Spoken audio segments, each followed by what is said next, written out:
Muito bem, este é mais um Humanas em Pauta. No vídeo de hoje vamos falar sobre a expansão marítima portuguesa. De fato, o processo que culminou na expansão marítima portuguesa e, consequentemente, na conquista do Brasil, foi muito bem planejado. Pois desde o início do século XV, Portugal já vinha efetuando pesquisas e aprimorando as suas técnicas de construção naval e de navegação oceânica. Esse projeto ele foi possível em função de vários fatores, né? São eles a unidade nacional conquistada muito cedo, né? Portugal foi o primeiro país europeu a construir um Estado centralizado, né? Ou seja, possuíam uma única religião, obedeciam às mesmas leis, tinham um único rei, né? E isso, é claro, em contraste com o restante da Europa, que se encontrava dividida entre feudos e em conflitos por disputas territoriais, né? Outro fator é o fator geográfico, né? A posição geográfica que propiciava as grandes navegações e a estabilidade interna que permitia o investimento em projetos de navegações. Contudo, é a Escola de Sagres e a criação de uma estrutura profissional para os descobrimentos que fazem a diferença. Portugal, um país pobre, pouco populoso e relativamente atrasado, conseguiu aí levar a cabo com sucesso a tarefa dos descobrimentos. Em relação à Escola de Sagres, né, o infante Dom Henrique foi o principal responsável pela fundação em 1433, né? E essa escola ela é considerada um dos símbolos da formação do Estado português e sua fundação representa o poder do Estado centralizado que viria a predominar em Portugal, né? De fato, a Escola de Sagres ela possuía uma posição geográfica privilegiada, né? Se localizava em um promontório, né? Num cabo, no extremo sul de Portugal, e isso, obviamente, lhe favorecia, porque permitia que os estudiosos eles mantivessem um contato direto com o Oceano Atlântico. E falar na expansão marítima portuguesa é falar na ocupação da costa africana, né? De fato, os portugueses, o principal interesse dos portugueses era a busca de metais preciosos, especiarias e, mais tarde, escravos africanos, né? E o marco inicial da ocupação da costa africana foi a conquista de Ceuta, localizada no norte da África, onde hoje é o atual Marrocos, né? E isso em 1415. Foi a partir a partir deste entreposto que os portugueses eles levaram adiante seu projeto de ocupação da costa africana ocidental, das Ilhas da Madeira, Açores, Cabo Verde e São Tomé. E os portugueses, desde o início, eles enviaram colonos para o seu efetivo povoamento, né, além de incentivar a criação de carneiros, o cultivo da cana-de-açúcar, do trigo e das vinhas, né? Dessa forma, desde a primeira metade do século XV, as ilhas elas se transformaram em importantes e avançadas colônias da expansão marítima portuguesa. Aliás, né, a ocupação das ilhas daria aí experiência aos portugueses e mais tarde, com a colonização do Brasil, essa experiência será útil porque os portugueses eles irão adaptar as técnicas de ocupação das ilhas para o processo de povoamento e colonização do Brasil. Mas o que de fato abriu as fronteiras para Portugal foi justamente a viagem de Vasco da Gama. Essa expedição foi uma das mais importantes para Portugal, porque abriria aí uma rota comercial sem precedentes na história do comércio europeu com o Oriente. Outro fator, né, que Além disso, né, ela vai aí contribuir significativamente para a solidez do Império Português, né?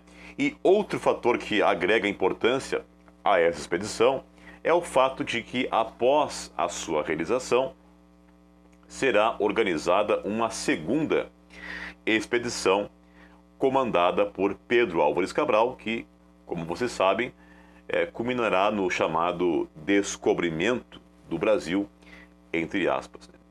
Aliás, né, existe até uma discussão, né, entre os historiadores, né, se de fato Portugal já sabia ou não da existência do Brasil, né?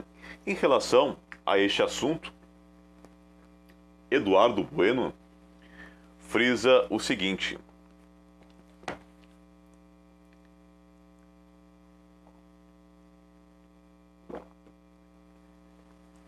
abre aspas,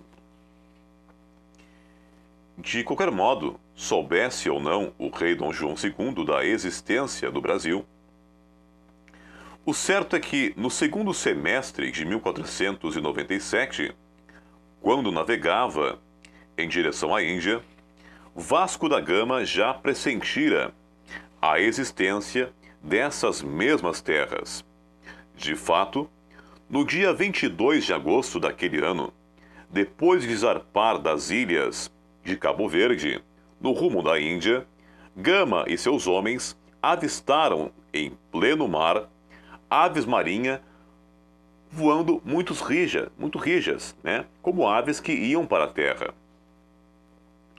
Gama não pôde desviar de sua rota para segui-las, mas a aparição foi registrada no seu diário de bordo.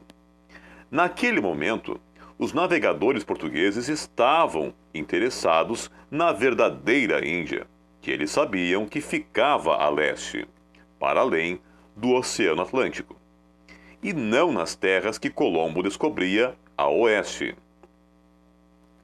Em junho de 1499, logo que Vasco da Gama chegou a Lisboa com a notícia, longamente aguardada, de que a Índia poderia ser alcançada por mar, o rei de Portugal, Dom Manuel, tratou de organizar o envio de uma nova expedição para o fabuloso reino das especiarias.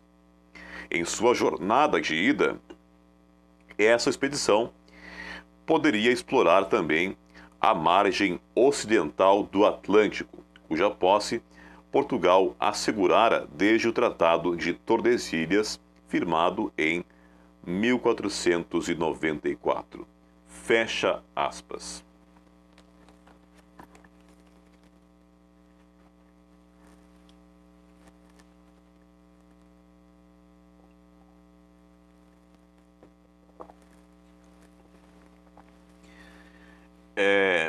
Intencional ou não, o achamento do Brasil fez de Portugal uma potência.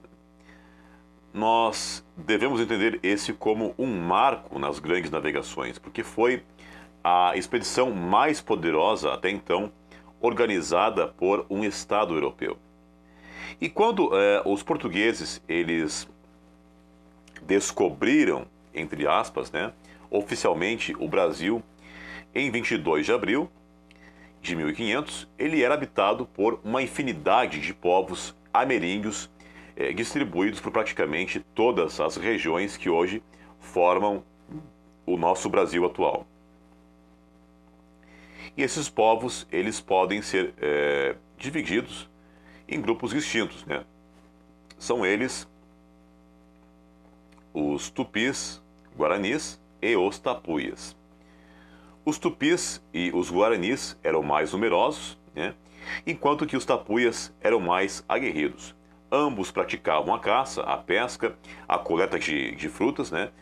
Praticavam a agricultura, né? Inclusive até alimentos da nossa cultura popular, né? O cultivo da mandioca, da batata doce, do milho, né? Enfim, vários outros alimentos da nossa cultura popular eram da cultura do cultivo dos indígenas, né?